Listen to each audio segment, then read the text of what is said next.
রান্না করার সময় দুই শব্দের একটি জিকির মহিলারা করতে পারলে ওই পরিবারের উপর আল্লাহ রাব্বুল আলামিন গায়েবী রিজিক নাজিল করবেন। আমার মা বোনরা যখন রান্না করে তারা যদি দুইটি শব্দের একটি জিকির সব সময় পড়তে পারে রান্না করার সময়, আল্লাহ রাব্বুল আলামিন তার গায়েবী খাজানা থেকে আল্লাহ রাব্বুল আলামিন রিজিকের বরাদ্দ করবেন। আল্লাহর হাবিব সাল্লাল্লাহু আলাইহি ওয়াসাল্লামের হাদিসের মাধ্যমে এই আমলটি অ্যাপ্রুভড এবং আহমদ ইবনে হাম্বল রাহিমাহুল্লাহ তার ঘটনা থেকে এই আমলটি পাওয়া যায়। অনেকে অনেক সময় বলে, হুজুর আপনারা এত রিজিকের ওয়াজ করেন, আপনারা নিজেরাই এই আমল করলে পরে তো আপনাদের রিজিকের অভাব হয় না। দেখেন ভাই, রিজিকের যে ব্যাখ্যা, রিজিকের যে বুঝ, এটা আপনারা বুঝেনি না। রিজিকের সর্বনিম্ন স্তরকে বলা হয় টাকা পয়সাকে রিজিকের সর্বনিম্ন স্তর বলা হয়। রিজিকের সর্বোচ্চ স্তর হচ্ছে আপনার সুস্বাস্থ্য, আপনার যে সুসন্তান, নেককার স্ত্রী, এই সবই রিজিকের অন্তর্ভুক্ত। আপনি সুস্থ রয়েছেন যে, এটাও একটা রিজিক। সুতরাং শুধু টাকা পয়সাকে রিজিকের স্তর মনে করেন না, বরং money is the lowest stage of risk.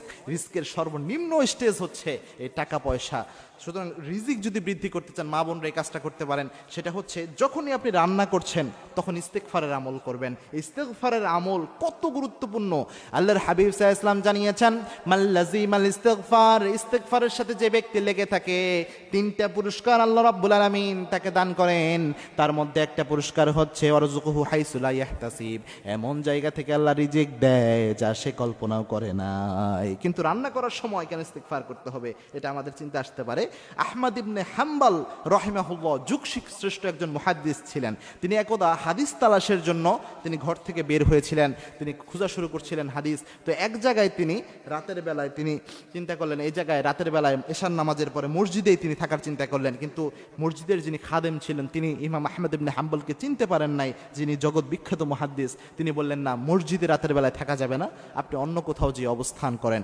ইমাম আহমদ ইবনে হাম্বল তিনি চিন্তা করলেন, গভীর রাত কোথায় যে অবস্থান নেওয়া যায়। তিনি লক্ষ্য করলেন একজন যুবক রুটি বিক্রেতা, তিনি রুটি বিক্রি করছেন। ইমাম আহমদ ইবনে হাম্বল চিন্তা করলেন, যাই ওই যুবকের কাছে যে তার চুলার পাশে বসে রাতটা কাটাইয়া দেই। যুবককে বললেন, যুবক ভাই, রাতটা কি আমি তোমার চুলার পাশে বসে কাটাতে পারি কিনা?